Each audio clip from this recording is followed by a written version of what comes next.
Smart Philo, avec un sujet alors vraiment totalement philosophique. À qui appartient l'entreprise? C'est la question que vous vous posez et à laquelle vous allez tenter de répondre. Xavier Pavie, ravi de vous accueillir. Bonjour Arnaud. Philosophe, professeur à l'ESSEC, directeur du Centre Imagination, auteur d'un certain nombre de livres chez... Au PUF. Au PUF, hein. Votre dernier livre, c'était... Exercice spirituel philosophique. C'est celui-ci. Absolument. Absolument. À qui appartient l'entreprise, Xavier Pavie? Parce que c'est un sujet qui va mettre en perspective ce qu'on avait vu avec Yvon Chouinard de Patagonia, si je ne me trompe pas. Absolument. Le fondateur de Patagonia, qui effectivement a décidé de léguer son entreprise à la nature. Et c'est intéressant de voir finalement comment ça va marcher. Alors c'est une ONG, cette ONG-là, elle va appartenir... Alors la famille Chouinard va en faire partie. Et il est décidé que chaque année, ils regardent les comptes, ils font de l'investissement. Et ce qu'il reste, c'est l'ONG qui décide à qui on va rétribuer pour des causes écologiques, à telle association ou telle autre. C'était une entreprise, il faut le rappeler, Patagonia, déjà très engagée sur les questions d'écologie, sur le sourcing des produits. Qu'est-ce que ça change? Qu'est-ce que ça dit, ça? Alors ça dit plusieurs choses. La première chose qui est un peu frappante, c'est comment Yvon Chouinard considère l'humain. Parce qu'en fait, il n'y croit pas tellement à l'humain. Il dit, si je n'avais pas fait ça, qu'est-ce que j'aurais pu faire d'autre? J'aurais pu vendre l'entreprise en bourse, mais vendre l'entreprise d'une manière générale, mais finalement, je ne suis pas sûr que la pérennité de la marque va continuer. Ou j'aurais pu justement la mettre en bourse, mais il dit, là encore, même si on a les meilleures intentions du monde, finalement, le court terme va rattraper les institutions et ça va être la rentabilité. Donc, vendre, non, parce qu'on ne sait pas la maîtriser, la marque, et la mettre en bourse, non plus, parce que l'on ne va pas pouvoir non plus maîtriser à moyen et long terme. En fait, ce qui renvoie la mettre en bourse, que les hommes ne sont pas forcément très bons, même s'ils sont pleins de vertus au début. C'est ce qu'il dit, en le mettant en bourse, on ne sait pas ce que l'entreprise devient. Ouais. On va jouer avec mon entreprise. Exactement. On va spéculer avec mon entreprise. On va spéculer, on ne va plus la garder. Je me permets, quand on a préparé cette émission, de citer Yvon Chouinard. Je ne crois pas vraiment que les humains soient mauvais. C'est juste que nous ne sommes pas des animaux très intelligents. Aucun animal n'est assez stupide pour souiller son seul nid, sauf les humains. Exactement, c'est une phrase qui dit tout et qui renvoie évidemment à la place du vivant et des animaux parmi les hommes. Pourquoi cette position d'une entreprise de vêtements de sport? Parce que Patagonia, ce sont des vêtements de sport et de montagne et de rando. Alors on ne peut pas dissocier Patagonia du fondateur. C'est un alpiniste, un fervent écologiste. Il avait inventé dans les années 50 les coinceurs. Si vous faites de l'escalade, il y a des coinceurs en aluminium pour pouvoir éviter d'abîmer la paroi. Donc c'est lui qui a créé ça. Donc il a toujours eu des convictions très fortes.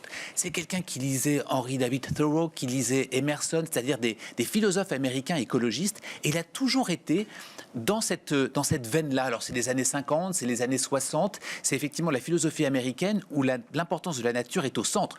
On va voir émerger ça avec les parcs de Yosemite, dans lesquels les premiers grimpeurs vont aller se rapprocher de la nature. C'est vrai.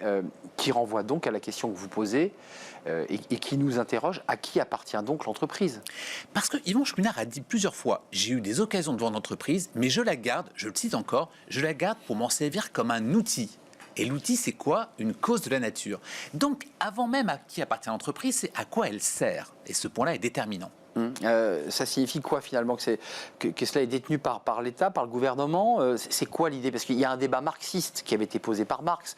Elle appartient à tous ceux qui évidemment contribuent à créer de la valeur. Ça, c'est très marxiste. Ouais. Chouinard, il dit quoi? C'est un pas de côté par rapport à cette théorie-là? Alors, vous avez encore une fois posé des bonnes questions, Arnaud, parce qu'il y a la question à qui ça peut appartenir. Ça peut appartenir à des salariés, ça peut appartenir à des clients, les mutualistes par exemple, mais la question va être non pas à qui elle va d'une certaine manière ou être le propriétaire, ou qui va être le propriétaire, parce que vous avez raison avec les idées marxistes dans lesquelles il n'y a pas de propriété privée, non, ou chez Proudhon, la propriété c'est du vol. En fait, la question, ce n'est pas la propriété, c'est l'appartenance. L'appartenance, ça veut dire quoi? L'étymologie d'appartenance, Arnaud, c'est se servir d'eux.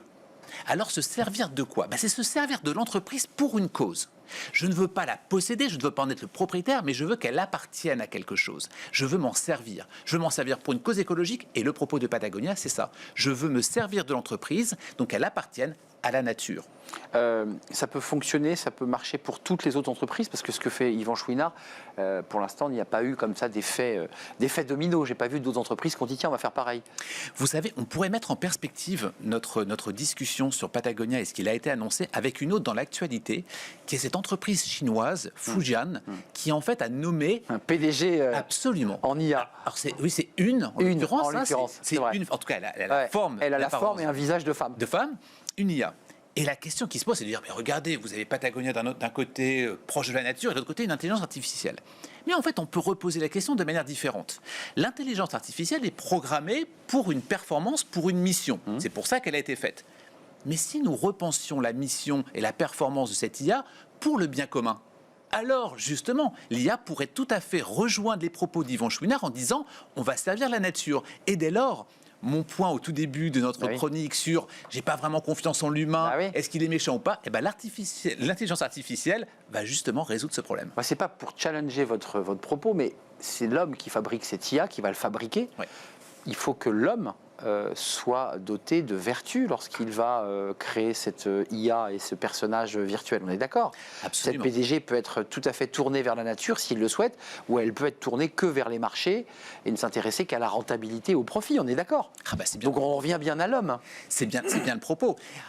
On va dire, d'une certaine manière, on préférerait que ce soit Yvan Chouinard qui va programmer l'intelligence artificielle. C'est exactement ça.